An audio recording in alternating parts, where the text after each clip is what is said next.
Hello friends, आपने कई YouTubers को ईटिंग चैलेंज करते हुए देखा होगा, जिसमें वो बर्गर, पिज्जा और शवरमा जैसी चीजें मिनटों में चट कर जाते हैं। लेकिन दोस्तों, एक इंसान एक ही वक्त में इतना खाना कैसे खा सकता है? आज हम देखेंगे कि अगर कोई पिज्जा को अपनी खुराक बना ले तो क्या वो हेल्दी लाइफ गुजार सकता है? ठीक है। इस सवाल के जवाब के लिए हमें पिज्जा मेकिंग प्रोसेस को बहुत ध्यान से समझना होगा। लेकिन इससे पहले दोस्तों, मैंने यूट्यूब पर रिसर्च की और कई दूसरे यूट्यूबर्स को देखा। ज्यादातर यूट्यूबर्स का यही कहना है कि हमें पिज्जा जैसी डिश को अवॉइड कर देना चाहिए। मगर क्यों? अब अगर पिज्जा को बुरा कहने वाले इतने लोग हैं तो जरूर इनके पास कोई साइंटिफिक एक्सप्लेनेशन भी होगी। तो आइए समझते हैं इनकी साइंटिफिक एक्सप्लेनेशन को पिज्जा मेकिंग प्रोसेस के थ्रू। सबसे पहले पिज्जा की डो तैयार की जाती है, जिसमें मैदा, बेकिंग सोडा, बेकिंग पाउडर, नमक और शुगर को एक बाउल में डालकर फिर इस तैयार डो पर पिज्जा सॉस लगाया जाता है। इसके बाद चीज और सब्जियां हस्बे जरूरत लगा दी जाती हैं। दोस्तों, अब मैदा जिसकी ये डो तैयार की जाती है, इसे गेहूं की एक खास लेयर एंडोस्पर्म से लिया गया है, जिसमें सिर्फ कार्बोहाइड्रेट होता है। अब आप सोच रहे होंगे कि गेहूं में तो न्यूट्रिएंट्स और विटामिन बी और ई भी मौजूद होते हैं, फिर ये सब मैंने कैसे स्किप कर दिया? मैंने कुछ स्किप नहीं किया, बल्कि गेहूं की ये तमाम प्रॉपर्टीज इसकी अपर लेयर में होती है। मैदे को इसकी इनर लेयर से बनाया जाता है, इसी वजह से मैदा इन तमाम प्रॉपर्टीज से दूर रहता है। अब हमें मिल तो कार्बोहाइड्रेट ही रहा है, जिसका काम है फैट को बढ़ाना।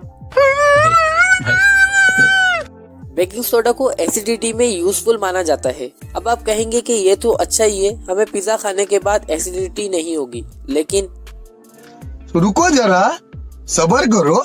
लेकिन अगर इसका यूज डेली हो तो बॉडी में सोडियम लेवल इंक्रीज होगा, क्लोराइड और पोटेशियम की ब्लड में कमी हो जाएगी, पेट दर्द, दस्त और घबराहट होने लगेगी। पिज्जा का टेस्ट बढ़ाने के लिए नमक यानी सॉल्ट का यूज भी ज्यादा किया जाता है, और ज्यादा नमक हमारी सेहत के लिए सही नहीं है। दोस्तों, पिज्जा सॉस का सबसे पहला मसला तो ये है कि ये बहुत अरसे से स्टोर्स में पड़े होते हैं। देखिए, फ्रेश चीज का तो अपना ही मजा है। इसके यूज से हमें हाई ब्लड प्रेशर और दूसरी हेल्थ से जुड़ी प्रॉब्लम्स का सामना करना पड़ता है।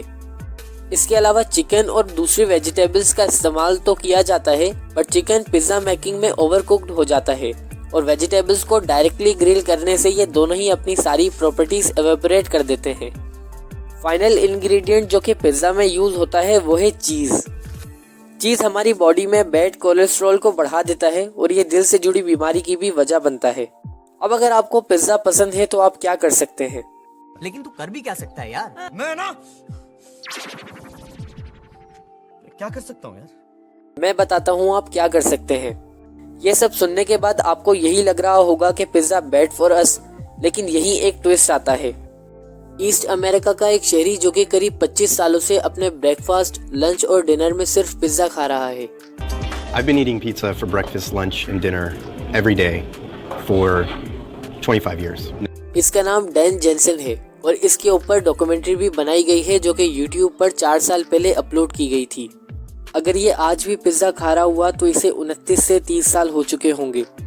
दोस्तों, इसका खुद का कहना है कि ये रोज पिज्जा खाता है, और खास करके चीज पिज्जा, मगर फिर भी डॉक्टर जेंसन को हेल्दी बताते हैं। हैरानी की बात यह है कि इसकी 99.9% डाइट पिज्जा है, फिर ये हेल्दी कैसे?